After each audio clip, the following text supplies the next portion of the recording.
Date: March 8, 1998 at 0 hours 20 minutes and 11 seconds. For this experiment, my fictional character, hereafter referred to as I, decided to try Mimosa hostilis rather than Psychotria viridis. I took an ounce of root bark from BPC, and pulverized it with a stone mortar and pestle.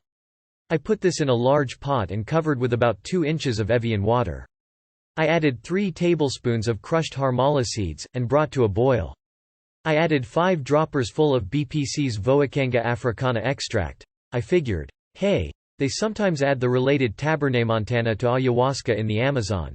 And due to a fortunate coincidence, an acquaintance who uses cocaine was over and I added what I visually estimated to be 50 or so milligrams of that. They also sometimes add coca leaves to ayahuasca, and I figured cocaine's soothing effect on stomach muscle might help reduce nausea from the ayahuasca. I added about a tablespoon of lime juice to acidify, and let boil for about an hour, adding water and lime juice as needed to keep from boiling away. I let it cool for an hour, then filtered it through an old T-shirt. I drank it as my friends left, around 1:30 a.m. Effects kicked in within 15 minutes, reaching a peak rapidly. I'd only drank a little bit, to see how strong mimosa is, since my experience has only been with Psychotria. About 2 shot glasses worth. I didn't full out trip, but the effects were just a hair short of being a trip. I was impressed. I'd need at least a small juice glass full of Psychotria-based ayahuasca to get this kind of effect. I don't know how much of this could be attributed to the Voacanga, but probably very little. The cocaine probably had little to no effect at such a low percentage. We're talking maybe 2 lines worth dissolved in a liter of water. It feels no different from Psychotria, which makes sense since both contain DMT and neither contain 5-MeO-DMT. As an ayahuasca ingredient, mimosa is qualitatively identical to Psychotria, but quantitatively far superior. It does taste far worse though, almost unbearably nasty. For the money though, there's a lot more trips beer buck in mimosa. It's 3 a.m. now, T plus 1.5 H, and the peak ended maybe a half hour ago, right before I began to write this. Now, I have just a mild shroom-like buzz, like maybe eating a cap of some strong psilocybes. I've always thought ayahuasca is very shroom-like, but the visuals are quite distinct. It doesn't give the warpy, ripply effects of LSD or shrooms, but rather things are more 3D, and things move, not rippling or bending, but rather like one of those puzzles where you've got the little flat plastic squares, and you move them around and try to form the picture from the pieces. There's a square missing. You know, those cheesy Chuck E. Cheese type birthday party favors for 5-year-olds.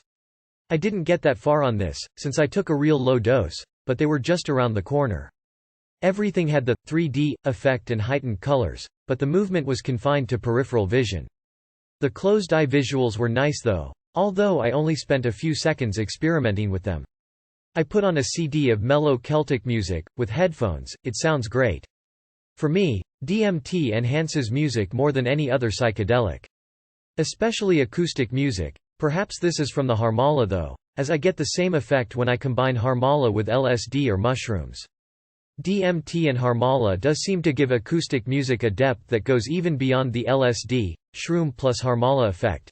And it is more specific to acoustic music, on LSD or shrooms and harmala. All kinds of music are equally enhanced, there is no specificity. I also should note I had some transient nausea after drinking the brew. I think it was due to the taste, though, rather than anything pharmacological. I never get nausea from harmala, and never got it from Psychotria-based ayahuasca. I just kept remembering the foul taste however, and could feel the syrupy, diarrhea-colored liquid down in my stomach. Let's just say, this is a taste you won't soon forget. Every time you remember the taste, or, God forbid, burp, it's every bit as horrible as it was going down. The taste is the one thing about mimosa that seems inferior to Psychotria. Anyway, I ate some hot chili peppers, pequinos, yum. And that didn't work, usually does, even with cactus. Eating bread helped a lot though, since the worst part was the feel in my stomach, not the taste itself.